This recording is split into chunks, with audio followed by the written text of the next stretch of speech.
اعوذ باللہ من الشیطان الرجیم، بسم اللہ الرحمن الرحیم۔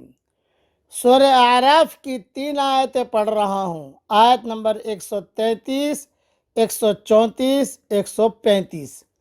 فَأَرْسَلْنَا عَلَيْهِمُ الطُّوفَانَ وَالْجَرَادَ وَالْقُمَّلَ وَالضَّفَادِعَ وَالدَّمَ آیَاتٍ مُفَصَّلَاتٍ۔ پھر ہم نے ان کے اوپر طوفان بھیجا اور ٹڈی اور جوئیں اور مینڈک اور خون، یہ سب نشانیاں الگ الگ دکھائیں۔ فَاسْتَكْبَرُوا وَكَانُوا قَوْمًا مُجْرِمِينَ، پھر بھی انہوں نے تکبر کیا اور وہ مجرم لوگ تھے۔ وَلَمَّا وَقَعَ عَلَيْهِمُ الرِّجْزُ قَالُوا يَا مُوسَى ادْعُ لَنَا رَبَّكَ بِمَا عَهِدَ عِندَكَ، اور جب ان پر کوئی عذاب پڑتا تو کہتے کہ اے موسیٰ، اپنے رب سے ہمارے لیے دعا کرو جس کا اس نے تم سے وعدہ کر رکھا ہے۔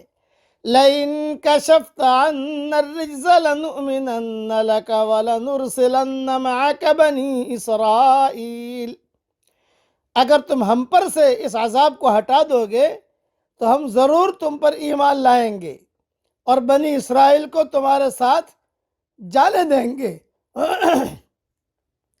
فَلَمَّا كَشَفْنَا عَنْهُمُ الرِّجْزَ إِلَىٰ أَجَلٍ هُمْ بَالِغُوهُ إِذَا هُمْ يَنكُثُونَ، پھر جب ہم ان سے دور کر دیتے آفت کو کچھ مدت کے لیے، جہاں بہرحال انہیں پہنچنا تھا، تو اسی وقت وہ عہد کو توڑ دیتے۔ یہ اللہ تعالیٰ نے فرعون اور اس کی قوم پر جو عذاب بھیجا، 5 عذاب بھیجے ہیں ان پر اللہ جل جلالہ من والہ نے۔ مختصر میں تشریح کر رہا ہوں، تفصیل انشاءاللہ ریاض التفسیر میں دیکھ لینا، کہ خدا نے فرعون اور اس کی قوم پر ہر طرح کی بلائیں نازل کی۔ ان پر کئی سال تک مسلسل قحط پڑے، شدید گرج چمک کے ساتھ اولو کا طوفان آیا، ٹڈیوں کے دلدل آئے جو فصل اور باغ کو کھا گئے، ہر قسم کی سبزی کا خاتمہ کر دیا۔ جوئیں اور مینڈک اس کثرت سے ہو گئے کہ کپڑوں اور بستروں میں جوئیں ہی جوئیں، بالوں میں جوئیں نہیں۔ آج تو عورتوں کے بالوں میں جوئیں ہوتی ہے، خیر عورتوں کا نام نہیں لیتا، سب کے بالوں میں جوئیں ہوتی ہے، لیکن وہ جوئیں اسی کپڑا پہنا جو، بستر صاف کیا جو، اسی طرح گھر میں گھوم رہے ہیں جوئیں کے جوئیں، تو کپڑے اور بستروں میں جوئیں جوئیں تھی، اور گھروں اور راستوں میں ہر طرف مینڈک ہی مینڈک کودنے لگے، اور دریاؤں اور تالابوں کا پانی خون ہو گیا۔ یہ الگ الگ عذاب آئے ان پر۔ طوفان، فارسلنا علیہم الطوفان، اور ٹڈیاں، اور اس طریقے سے جوئیں اور خون، اور یہ سارے کے سارے جو ہیں یہ عذاب آئے۔ 5 عذاب ہیں، آپ دیکھ لینا، طوفان، جراد، قمل، ضفادع، دم، یہ 5 عذاب ان پر آئے ہیں اس قوم کے اوپر۔ پھر بھی اچھا، اتنی ٹڈیاں تھیں کہ گھر میں جاؤ تو ٹڈی، اسی طریقے سے گھر میں آؤ تو خون ہی خون دکھائی دے رہا ہے، بستر پر لیٹے ہیں خون، اچھا خاصا پانی ٹھیک ٹھاک کر دیا اور پانی بھرا، اب پانی جب پینے گئے تو خون۔ اسی سے کھانا کھایا، اب کھانا پکایا، سب کو تیار کر دیا، اس کے اندر جو جوئیں، وہ خون بن گیا۔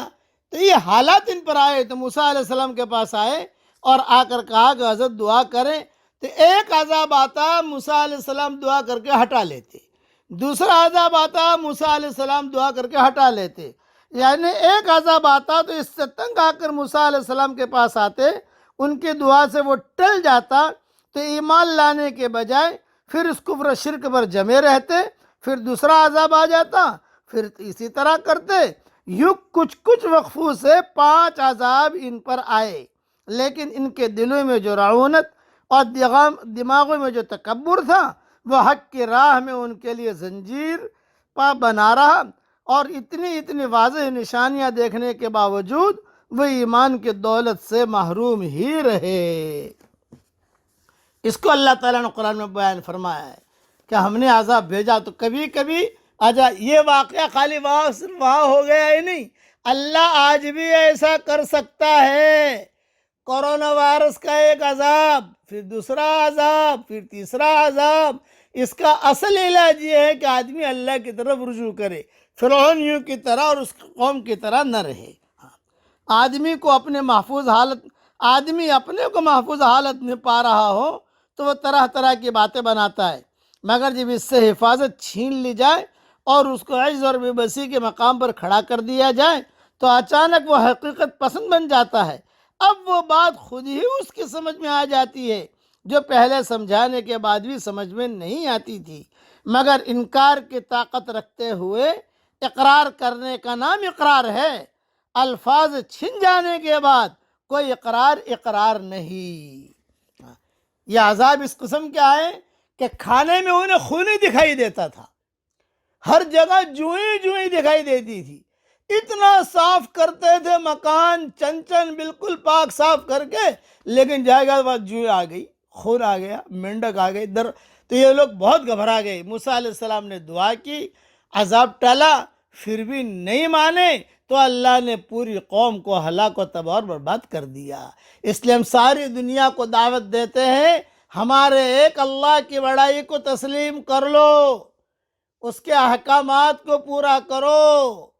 کرنے والا وہ ہے اللہ تعالی، ہمیں قدر کرنے کی توفیق عطا فرمائے اور اللہ کے احکامات کو پورا کرنے کی ہمیں اللہ توفیق عطا فرمائے۔